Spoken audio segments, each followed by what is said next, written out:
en ce qui concerne le coronavirus. Tout le monde parle de ce coronavirus.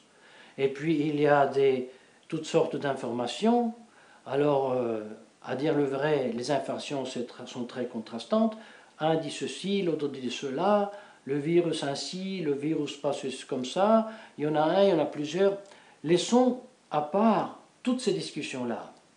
Et même, laissons à part, ou plutôt, donnons combien, acceptons les restrictions, n'est-ce pas, imposées par la loi pour éviter la contagion. Très très bien. Mais ponctualisons une autre chose. Nous devons nous poser la question, pourquoi les églises ont fermé? Pourquoi on ne donne plus les sacrements? Pourquoi on ne donne plus la communion? Pourquoi, par exemple, ici en Italie, on ne fait même plus de baptême? Toutes les confirmations ont été annulées, même les funérailles. Pourquoi? Est-ce que parce que les évêques et les curés ne sont pas pieux? Absolument pas. Et c'est très important de se poser la question de ce fait-là, parce que, par contre, les services essentiels à la vie, c'est-à-dire les magasins des alimentaires, les journaux, bien sûr les hôpitaux, ça fonctionne. Et même pendant que toutes les universités sont fermées, toutes les écoles sont fermées, mais les concours pour les médecins sont ouverts. Et même des jeunes étudiants de médecine sont assumés comme infirmiers. Pourquoi? Parce que c'est absolument nécessaire pour affronter l'émergence qui s'est créée avec ce virus. Et alors, pourquoi les églises sont fermées? Est-ce que les évêques et les curés seraient comme des médecins qui, au lieu de faire leur devoir, resteraient à la maison? Non. La raison est bien une autre. Et ceci doit faire réfléchir ceux qui se sentent dans la communion de cette Église conciliaire sous le chef Jorge Bergoglio. Surtout ces traditionalistes qui pensent et disent de n'être pas d'accord avec le Concile, qu'ils réfléchissent à la contradiction de leurs propos lorsqu'ils disent « Nous sommes contraires au Concile Vatican II, nous sommes contraires à la nouvelle messe, mais nous reconnaissons François pape ». Et bien qu'ils veuillent bien considérer leur contradiction, un peu analogue, je dois quand même dire, à la contradiction des pharisiens, qui disent croire à l'enfer et en même temps disent qu'on peut chasser les démons avec les démons.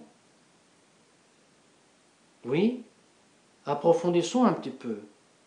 Pourquoi je peux dire en toute vérité que si le clergé et les soi-disant évêques, qui après ne sont même pas évêques, ne donnent pas les sacrements, c'est pas par lâcheté, c'est pas parce que ça ne correspond pas aux lois d'Église, ça correspond parfaitement à la constitution de la nouvelle Église du Concile Vatican II et à son chef, et je le répète, que certains traditionalistes reconnaissent comme chef. Parce que cette Église conciliaire a décrété au Concile Vatican une loi que, à la différence du médecin et à la différence du magasin qui vend des alimentaires, qui rend donc un service qui est essentiellement nécessaire au fonctionnement, à la vie de la société civile, eh bien, cette Église conciliaire a décrété que, contrairement à manger et boire et se soigner à l'hôpital, prier et aller au sacrement, ce n'est pas une chose qui regarde essentiellement et nécessairement la vie de la société civile. C'est ça l'apostasie. C'est ça l'objet de insurrection de la part des évêques qui ont dit non au concile. Parce que c'est un blasphème. Depuis Constantin, depuis Théodose, la religion catholique non seulement était permise, non seulement elle était reconnue comme ne pas nuisant à la société civile, mais elle a été instituée par loi civile d'État comme le référent par excellence surnaturel de la société elle-même. La Révolution française a aboli cela, elle a apostasié. Les sociétés modernes ont apostasié. Le Concile a apostasié. Maintenant expliquez-moi comment peut un traditionnaliste se dire dans la maison d'un pape qui n'est pas pape et qui est chef de cette nouvelle Église apostate. Ça ne peut pas être l'Église catholique. Donc c'est inutile de faire des grandes déclarations. Nous protestons contre ces mesures. C'est faux. Si la pratique de la religion est une chose privée, alors c'est très juste que l'État me dit, eh bien tu dois renoncer. Comme je dois renoncer à jouer du tennis, comme je dois renoncer à aller en piscine à nager, comme ça je dois renoncer à mes goûts et à mes pratiques religieuses personnelles. Parce que la religion n'est pas une chose d'État. C'est parfaitement logique. Très important, mes chers fidèles, parce que beaucoup ont fait de la théorie, mais peu on a l'occasion, à dire la vérité, de toucher avec les mains la réalité concrète et pratique du décret de la liberté religieuse. Voilà que nous la touchons avec les mains.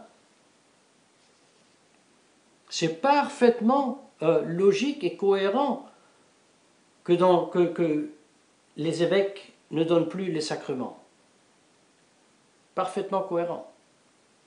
Nous attenons à ces prescriptions parce que nous vivons dans cet état de fait d'une société civile et religieuse qui a apostasié notre Seigneur Jésus-Christ, qui ne le reconnaît plus comme plus important et plus nécessaire même des médecins et des infirmières et du magasin des alimentaires dans la ville. Nous le subissons, mais même nous le respectons. Mais nous ne faisons pas l'absurdité et une certaine manière hypocrisie de protester. Non, nous protestons contre et la société civile apostate et la religion non catholique conciliaire apostate.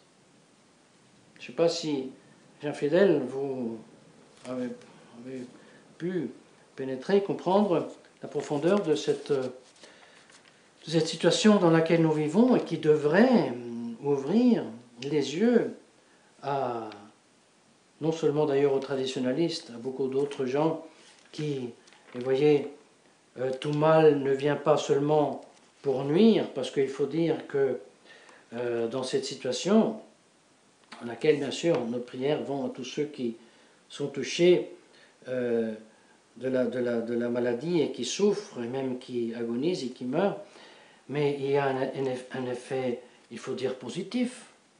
Il y a un calme extraordinaire. Les gens peuvent rester à la maison. L'air se purifie.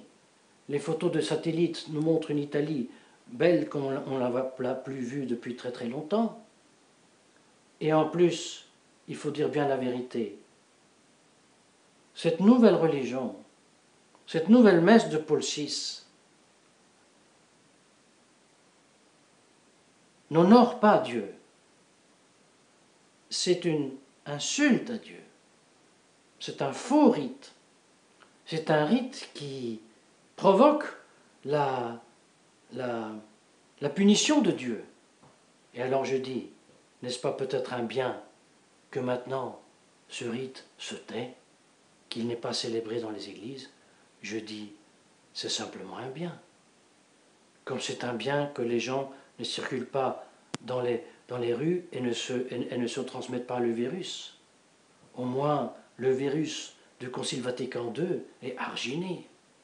peut-être ça permet aux gens de réfléchir un petit peu, de se demander quelle est la vraie religion, de se demander pourquoi la société civile ne court pas au pied de la croix à implorer les grâces du ciel, pourquoi la société civile ne se rappelle pas qu'elle vient de Jésus-Christ, qu'elle a passé 2000 ans sous ses étendards, que peut-être quelques chefs politiques lui viennent à l'esprit de dire « Écoutez, maintenant arrêtons les frais, retournons à notre Seigneur Jésus-Christ », sans trop de discussion.